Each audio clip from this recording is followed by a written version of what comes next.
ഞാൻ ഇപ്പോൾ സംസാരിക്കാൻ ആഗ്രഹിക്കുന്നത് ഇവിടെ എത്തിച്ചേർന്നിരിക്കുന്ന കുട്ടികളോടാണ്. ഇന്നത്തെ പ്രധാന ആകർഷണം ഈ കുട്ടികളുടെ സാന്നിധ്യമാണ്.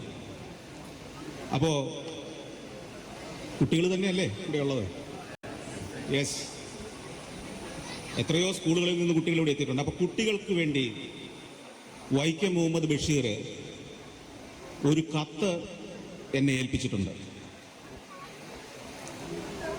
എന്നെയല്ല ശരിക്കും ഏൽപ്പിച്ചത്, എൻ്റെ പിതാവിനെ ഏൽപ്പിച്ചതാണ് 1986 മെയ് മാസത്തിൽ. ആ കത്ത് ഞങ്ങളെ ഏൽപ്പിക്കുന്ന കാലത്ത് ഇവിടെയുള്ള കുട്ടികളൊന്നും ജനിച്ചിട്ടില്ല. എങ്ങനെ ആ കത്തൊന്ന് കേൾക്കണോ? വേണോ? എനിക്ക് വായിക്കാം. പ്രിയപ്പെട്ട കുട്ടികളെ, നിങ്ങൾ പോക്രികളും പോക്രിച്ചികളും ആകരുത്. ആയാൽ നല്ല വീക്ക് കിട്ടും. അതുകൊണ്ട് മര്യാദക്കാരായി ജീവിക്കുക. ഇപ്പോൾ പഠിക്കുകയാണല്ലോ, ശരിക്ക് പഠിച്ച് പരീക്ഷകൾ പാസ്സായി ജീവിത വിജയം കൈവരിക്കാൻ ശ്രമിക്കണം. നിങ്ങളുടെയൊക്കെ പ്രായക്കാരായ ഒരുപാട് ലക്ഷം കുട്ടികൾ വിദ്യാഭ്യാസത്തിന് സൗകര്യങ്ങളില്ലാതെ ജീവിക്കുന്നുണ്ട്. അതൊക്കെ നിങ്ങൾ ഓർക്കണം. ചീത്തക്കൂട്ട് കൂടരുത്. ശരീരത്തിൻ്റെയും മനസ്സിൻ്റെയും ആരോഗ്യം സൂക്ഷിക്കണം. സ്വന്തമായി ചിന്തിക്കാനും പഠിക്കാനും പറ്റണം. തല ഗ്യാസ് കുറ്റിയാക്കരുത്. നിങ്ങൾക്കെല്ലാം ദീർഘായുസ്സ് നേരുന്നു. സുഖവും വിജയവും. മംഗളം. വൈക്കം മുഹമ്മദ് ബഷീർ.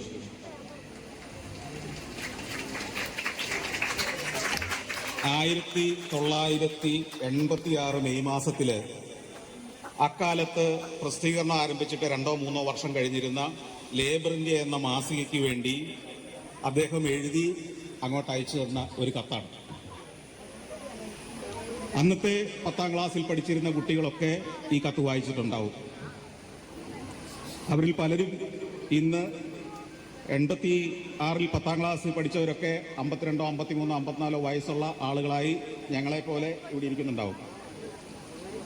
ഞാൻ സ്കൂളിൽ പഠിക്കുന്ന കാലത്ത് 5ാം ക്ലാസ്സിൽ വെച്ചാണ് ഒരു പേര് കേൾക്കുന്നത്, വൈക്കം മുഹമ്മദ് ബഷീർ എന്ന പേര്. അക്കാലത്ത് ഒരു ബാലമാസിക ഉണ്ടായിരുന്നു. ഇപ്പോൾ ആ പ്രസിദ്ധീകരണം ഇല്ല. പൂമ്പാറ്റ എന്നായിരുന്നു എൻ്റെ പേര്. കേട്ടിട്ടുണ്ടോ പൂമ്പാറ്റ? മുതിർന്ന കുട്ടികളാണ് അതിൻ്റെ എല്ലാം വായനക്കാർ. അവരെല്ലാം ഇരുന്ന് തലയാട്ടുന്നുണ്ട്. ഈ പൂമ്പാറ്റ കൃത്യമായിട്ട് വീട്ടിൽ വരുമായിരുന്നു. എൻ്റെ പിതാവ് എല്ലാ മാസവും, അന്ന് മാസത്തിൽ ഒരു തവണയായിരുന്നു ആദ്യം ഉണ്ടായിരുന്നത്, പിന്നീട് എനിക്ക് തോന്നുന്നു മാസത്തിൽ 2 തവണയാക്കി, ഈ പൂമ്പാറ്റ വാങ്ങിക്കൊണ്ടുവന്ന് ഞങ്ങൾക്ക് തരും. കൊണ്ടുവന്ന് തരികയല്ല, അദ്ദേഹം വളരെ വൈകിയാണ് വീട്ടിൽ വരിക. വരുമ്പോൾ അത് അവിടെ കൊണ്ടുവന്നൊരു മേശയിൽ വെച്ചിട്ടുണ്ടാവും. ഞങ്ങൾ പിറ്റേന്ന് രാവിലെ ഉണർന്നെഴുന്നേൽക്കുമ്പോൾ കാണുന്നത് ഈ പൂമ്പാറ്റയാണ്. അതിലെ ഒരു ലക്കം പൂമ്പാറ്റയിൽ ഒരു കഥയുണ്ടായിരുന്നു. ആ കഥയുടെ കുറച്ചു ഭാഗം ഇങ്ങനെയായിരുന്നു. ആ കഥ എന്നെ ആകർഷിച്ചത്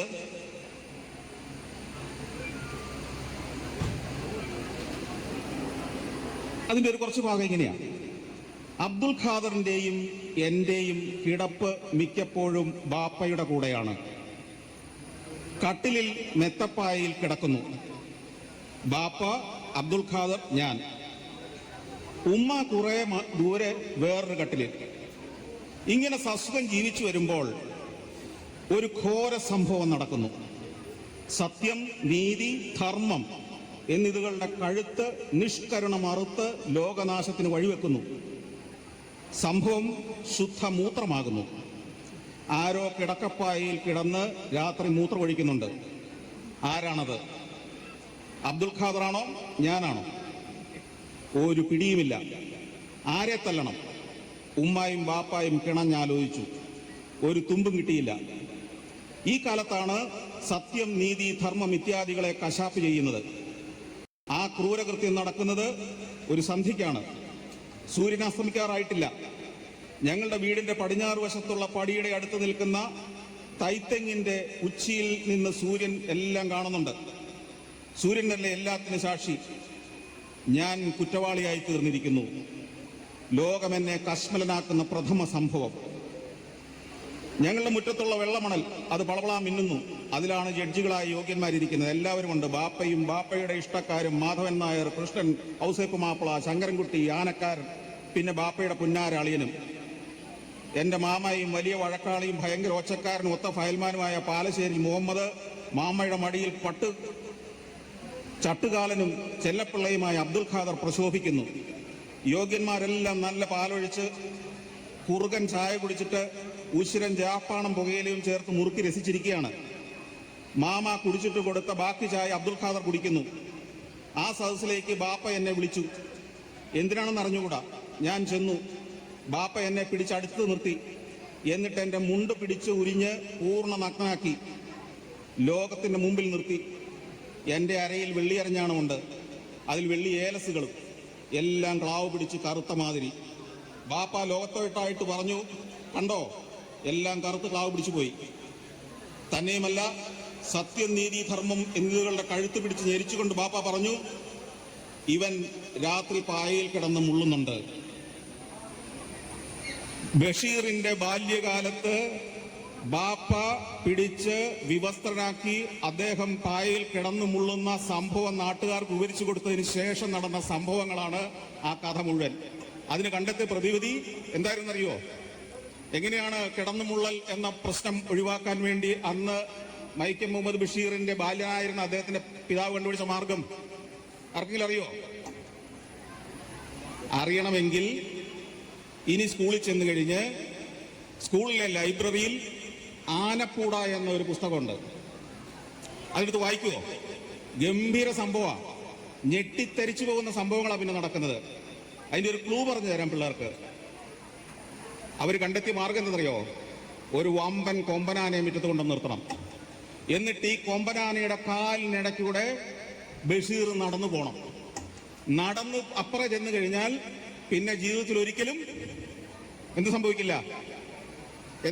പറ. കിടന്നു മുള്ളില്ല. അതിനുവേണ്ടി ഇദ്ദേഹത്തെ നടത്തുകയാണ് ഇതിനിടയ്ക്കൂടെ.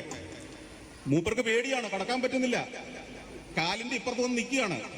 ഇദ്ദേഹത്തെ പ്രലോഭിപ്പിക്കാൻ വേണ്ടി അവസാനം എന്ത് ചെയ്തെന്നറിയോ? ആനയുടെ കാലിന്റെ അപ്പുറത്തെ സൈഡില് ഒരു നല്ല പഴുത്ത പഴക്കുല ഇങ്ങനെ കാണിച്ചുകൊണ്ട് വന്നു. നീ ഇപ്പൊ കടന്നു വന്നില്ലെങ്കിൽ നിന്റെ അനിയൻ അബ്ദുൽ ഖാദർ ഇത് മുഴുവൻ തിന്ന് തീർക്കും, പെട്ടെന്ന് പോന്നോളാൻ പറഞ്ഞു. അങ്ങനെ ബഷീർ രണ്ടും കൽപ്പിച്ച് ആനയുടെ കാലിനിടയ്ക്കൂടെ അപ്പുറം കടന്നു. അതോടെ ഈ കിടന്ന് മുള്ളുക എന്ന പ്രശ്നം അവസാനിച്ചു. ഇങ്ങനെ ഈ കഥ വായിച്ചിട്ട് ഞാനും എൻ്റെ സഹോദരിമാരും ഒക്കെ അത്ഭുതത്തോടെ 3-4 തവണ വായിച്ചു, പൊട്ടിച്ചിരിച്ചു. ഇങ്ങനെയൊരു കഥ അതുവരെ പൂമ്പാറ്റ വന്നിട്ടില്ല. അത് എഴുതിയതാരാണെന്ന് നോക്കി, വൈക്കം മുഹമ്മദ് ബഷീർ. ഞാൻ വിചാരിച്ചു ഇങ്ങനെയൊരു കഥ, ഈ കിടന്നു മുള്ളിയ കഥ, ഈ ബാല്യത്തിലെ കഥ പറയണമെങ്കിൽ ഏകദേശം എൻ്റെയൊക്കെ പ്രായമുള്ള ഒരു മനുഷ്യനായിരിക്കും ഈ വൈക്കം മുഹമ്മദ് ബഷീർ. ഞാൻ അങ്ങനെ തന്നെ കുറേ കാലം ധരിച്ചു. ഒടുവിൽ പിന്നീട് ആ കാലഘട്ടത്തിൽ ലൈബ്രറികൾ ഞങ്ങളുടെ സ്കൂളിലെ ലൈബ്രറി, അവിടെ നിന്ന് എല്ലാ കുട്ടികൾക്കും ആഴ്ചയിൽ ഓരോ പുസ്തകം വീതം തന്നുവിടാൻ തുടങ്ങി. അങ്ങനെ പുസ്തകങ്ങൾ തന്നുവിടുമ്പോൾ അക്കാലത്ത് DC ബുക്സ് പ്രസിദ്ധീകരിച്ചിരുന്ന ബഷീറിന്റെ കൃതികളുടെ എല്ലാം പിന്നിൽ ബഷീറിന്റെ ഒരു മുഖത്തിന്റെ ഒരു ക്ലോസപ്പ് ഫോട്ടോ ഉണ്ടായിരുന്നു, ബ്ലാക്ക് ആൻഡ് വൈറ്റില്. അത് കണ്ടതോടെ ഞാൻ തകർന്നുപോയി. ഇതെന്റെ പ്രായമല്ല, എൻ്റെ പിതാവിന്റെ പ്രായമല്ല, എൻ്റെ മുത്തച്ഛന്റെ പ്രായമുള്ള ഒരു മനുഷ്യനാണ് ഇങ്ങനെ ഒരു കഥ എഴുതിയെന്നുള്ളത് എന്നെ അത്ഭുതപ്പെടുത്തി കളഞ്ഞു. അവിടുന്ന് തുടങ്ങിയതാണ് ബഷീറിന്റെ പിന്നാലെയുള്ള എൻ്റെ നടത്തം. ബഷീറിന്റെ കൃതികൾ നമ്മുടെ ഇന്നത്തെ കുട്ടികളെ പരിചയപ്പെടുത്തുന്ന ഒരു സംവിധാനം നമ്മുടെ വിദ്യാഭ്യാസ സമ്പ്രദായത്തിൽ ഉണ്ടായേ പറ്റൂ എന്ന് ഞാൻ നിശ്ചയപൂർവ്വം പറയുകയാണ്. കാരണം മലയാള സാഹിത്യത്തിൽ നിന്ന്, മലയാള ഭാഷയിൽ നിന്ന്, മലയാള സംസ്കാരത്തിൽ നിന്ന്, നാടിന്റെ സംസ്കൃതിയിൽ നിന്ന് നമ്മുടെ മക്കൾ അകന്നു പോകുന്നുണ്ടെങ്കിൽ അവരെ നമ്മുടെ നാടിന്റെ നന്മകൾ എന്തായിരുന്നു എന്ന് മനസ്സിലാക്കി കൊടുക്കാൻ ആഴ്ചയില് ഒരു ചാപ്റ്ററെങ്കിലും വെച്ച് ക്ലാസ് മുറികളിൽ ബഷീറിന്റെ പുസ്തകങ്ങൾ എടുത്ത് വായിക്കുന്ന ഒരു പ്രവർത്തനം ഉടൻ തന്നെ ആരംഭിക്കണമെന്ന് ഞാൻ അഭ്യർത്ഥിക്കുകയാണ്. നമ്മുടെ അധ്യാപകർ ഇവിടെ ഉണ്ടെങ്കിൽ, ഇവിടെ വന്നു ചേർന്നിരിക്കുന്ന അധ്യാപകരുണ്ടെങ്കിൽ, അവർ ഈ കുട്ടികളുമായിട്ട് ഇവിടെ എത്തിയിരിക്കുന്നത് ആത്മാർത്ഥമായിട്ടാണെങ്കിൽ ഈ ആഴ്ച തന്നെ അല്ലെങ്കിൽ അടുത്ത ആഴ്ച മുതൽ തന്നെ ആഴ്ചയിൽ ഒരു ദിവസം ഏതെങ്കിലും ഒരു പുസ്തകം എടുത്തൊരു ചാപ്റ്റർ വായിക്കുക, ക്ലാസ്സിൽ വായിപ്പിക്കുക. കുട്ടികൾ ചിലപ്പോൾ വായിച്ചെന്നിരിക്കില്ല പുസ്തകം കൊടുത്തു വിട്ടാൽ. ഞാൻ ഉറപ്പു തരുന്നു, അത്തരത്തിലൊരു പ്രവർത്തനം ഒരു 3 മാസം നടത്തിയാൽ കുട്ടികൾ വായനയുടെ ലോകത്തേക്ക് തിരിച്ചു വരുന്നു. ബഷീറിന്റെ പുസ്തകങ്ങളിലൂടെ വായനയുടെ ആവേശവും രോമാഞ്ചവും എന്താണെന്ന് അവർ തിരിച്ചറിയും. വായിച്ചു വളരുന്ന ഒരു തലമുറയെ നമുക്ക് സൃഷ്ടിക്കാൻ കഴിയും. അപ്പോൾ നമ്മുടെ കുട്ടികളോട് ഞാൻ പറയുന്നു, ബഷീറിന്റെ പുസ്തകങ്ങൾ, വൈക്കം മുഹമ്മദ് ബഷീർ എന്ന പേര് കേൾക്കുമ്പോൾ നിങ്ങൾ നമുക്കൊക്കെ അപ്രാപ്യനായ വേറെ ഏതോ ഒരു മനുഷ്യനാണെന്ന് കരുതേണ്ടതില്ല. അദ്ദേഹത്തിന്റെ പുസ്തകത്തിന്റെ ഒരു പേജ് നിങ്ങൾ വായിച്ചാൽ അന്നു മുതൽ ഈ മൊബൈൽ ഫോണിന്റെ ലോകത്ത് നിന്ന്, ടെലിവിഷന്റെ ലോകത്ത് നിന്ന്, സോഷ്യൽ മീഡിയയുടെ ലോകത്ത് നിന്ന് കിട്ടാത്ത അനുഭൂതി എങ്ങനെ പുസ്തകങ്ങളുടെയും അക്ഷരങ്ങളുടെയും ലോകത്ത് നിന്ന് നിങ്ങൾക്ക് മനസ്സിലാവും. അപ്പോ അത് സാധ്യമാകട്ടെ എന്ന് മാത്രമാണ് എനിക്ക് കുട്ടികളോട് ഇപ്പോൾ പറയാനുള്ളത്. എനിക്ക് കോഴിക്കോടുകാരോടുള്ള ഒരു പരാതിയും കൂടെ ഞാനിപ്പോൾ പറയുക. സത്യത്തില് രവിഡിസിക്കും അറിയാം, നിങ്ങൾക്കും അറിയാം, ഞങ്ങൾക്കൊക്കെ അറിയാം, ബഷീർ ഞങ്ങളുടെ നാട്ടുകാരനാണ്. അദ്ദേഹം ബേപ്പൂർ സുൽത്താനല്ല, കോട്ടയം സുൽത്താനാണ്. നിങ്ങൾ തന്ത്രപൂർവ്വം അടിച്ചു മാറ്റിയതാണ് അദ്ദേഹത്തെ. അദ്ദേഹത്തിന്റെ സാഹിത്യം എന്താണെന്നും അദ്ദേഹത്തിന്റെ സാധ്യത എന്താണെന്നും തിരിച്ചറിഞ്ഞ കോഴിക്കോട്ടുകാര് അദ്ദേഹത്തെ സ്വന്തമാക്കി. ഞങ്ങൾ കോട്ടയംകാർ അദ്ദേഹത്തെ വളർത്തി വലുതാക്കി അനുഭവങ്ങൾ നൽകി ലോകം കാണാൻ വിട്ടിട്ട് നിങ്ങൾ ഇവിടെ പിടിച്ചു വെച്ചു. അനീതിയാണത്. ബഷീറിന്റെ ഭാഷയിൽ പറഞ്ഞാൽ അനീതി തന്നെയാണത്. അപ്പോ ഞങ്ങൾ കോട്ടയംകാർക്ക് അദ്ദേഹത്തിന്റെ സാഹിത്യമാണ് കിട്ടുന്നത്. രവിഡിസിയിലൂടെ, DC ബുക്സിലൂടെ അദ്ദേഹത്തിന്റെ സാഹിത്യം മുഴുവൻ ഞങ്ങൾക്ക് കോട്ടയത്തേക്ക് വന്നിരിക്കുകയാണ്. അക്ഷരങ്ങളുടെ പ്രപഞ്ചം. കോട്ടയം എന്നല്ല പറയേണ്ടത്, എന്റെ വീട്ടിൽ നിന്ന് വെറും 19 കിലോമീറ്റർ അകലെയാണ് അദ്ദേഹം ജനിച്ച വീടിരുന്ന സ്ഥലം. മൂവാറ്റുപുഴയാറിന്റെ തീരത്തെ ആ സ്ഥലം, തലയോലപ്പറമ്പ് എന്ന് പറയുന്ന കൊച്ചു പട്ടണം. എല്ലാ ദിവസവും എറണാകുളത്തേക്ക് യാത്ര ചെയ്യുമ്പോൾ ഞാൻ ആ പ്രദേശത്തൂടെ അദ്ദേഹത്തിന്റെ വീടിരുന്ന സ്ഥലത്തിന് മുന്നിലൂടെയാണ് സഞ്ചരിക്കുന്നത്. ഇന്ന് അവിടെ എനിക്ക് തോന്നുന്ന ഒരു ഫെഡറൽ ബാങ്കിന്റെ ഒരു ഓഫീസ് സ്ഥാപനമൊക്കെ അവിടെ വന്നു കഴിഞ്ഞു. പാത്തുമ്മയുടെ ആടിലെ ആട് തുള്ളിച്ചാടി നടന്ന ആ മുറ്റമൊക്കെ ഇന്നും സ്മരണയിലുണ്ട്. എനിക്ക് അക്കാലത്ത്, ഞാൻ പറഞ്ഞല്ലോ, സ്കൂളിൽ പഠിക്കുന്ന കാലത്ത് ഈ ബഷീറിനെ പരിചയപ്പെട്ടു. അതിനുശേഷം അദ്ദേഹത്തിന്റെ കൃതികൾ എന്ന് പറഞ്ഞാൽ കഥകളും നോവലുകളും അല്ല, അല്ലാത്ത ലേഖനങ്ങള്, അഭിമുഖങ്ങൾ, ഇതൊക്കെ വരുമ്പോ അതിലൂടെ പരിചയപ്പെട്ട 2 പേരുണ്ടായിരുന്നു.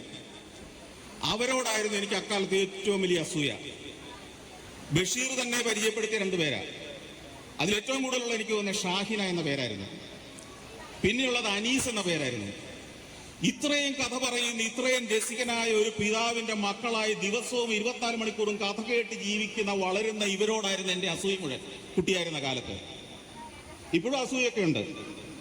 അനീസ് എന്റെ പ്രായക്കാരനാണ്. കണ്ട വളരെ വയസ്സനാന്ന് തോന്നുന്നു. എന്നേക്കാൾ വെറും 2 വയസ്സിന് മൂത്തയാളാണ്. അല്ല, സോറി, 2 മാസത്തിന് മൂത്തയാളാണ്. ഞാൻ ഡിസംബറിൽ, അദ്ദേഹം ഒക്ടോബറിൽ ജനിച്ചു. കുറച്ച് കൂടുതൽ പ്രായമുണ്ടെന്ന് തോന്നുന്നു. പക്ഷേ കണ്ടാൽ അനീസിന്റെ ഇളയ അനിയത്തിയാണെന്ന് തോന്നുന്നു. ഓക്കെ. അപ്പോ ഈ കുടുംബമായിട്ടുള്ള ബന്ധം, ഞാൻ പറഞ്ഞല്ലേ, ലേബർ ഇന്ത്യ മാസിക തുടങ്ങിയ 3ാമത്തെ വർഷം, ആദ്യത്തെ 2 വർഷം എന്ന് പറഞ്ഞാൽ സ്ട്രഗിൾസിന്റെയാണ്. അവിടെ എന്നാൽ ചിന്തിക്കാൻ പോലും നേരമില്ലാത്ത കാലത്ത് 86-ൽ ആദ്യത്തെ പേജിൽ, 1ാമത്തെ പേജിൽ കുട്ടികൾക്കുള്ള കത്തുമായി, ബഷീറിന്റെ കത്തുമായി പ്രസിദ്ധീകരണം ആരംഭിച്ച ഒരു പ്രസ്ഥാനമാണ് ലേബർ ഇന്ത്യ. ഞങ്ങൾ എന്നും അഭിമാനത്തോടെ, ആദരവോടെ മനസ്സിൽ സൂക്ഷിക്കുന്ന ഏറ്റവും മഹത്തായ ഒരു കാര്യം അതാണ്.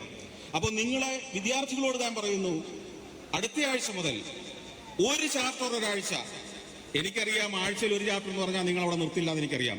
വായിച്ചു തുടങ്ങിയാൽ നിങ്ങൾ അതിന്റെ അടിമയാകുമെന്ന് എനിക്ക് ഉറപ്പുള്ളത് കൊണ്ടാണ് ആഴ്ചയിൽ ഒരു ചാപ്റ്റർ എന്ന് പറഞ്ഞത്. അത് അധ്യാപകർ ക്ലാസ്സിൽ തുടങ്ങണം. ആഴ്ചയിൽ ഒരു ദിവസം അര പീരീഡെങ്കിലും ഒരു ചാപ്റ്റർ വീതം വായിച്ചു കൊടുക്കാനുള്ള ഒരു സംവിധാനത്തിലേക്ക് നമുക്ക് മാറണം.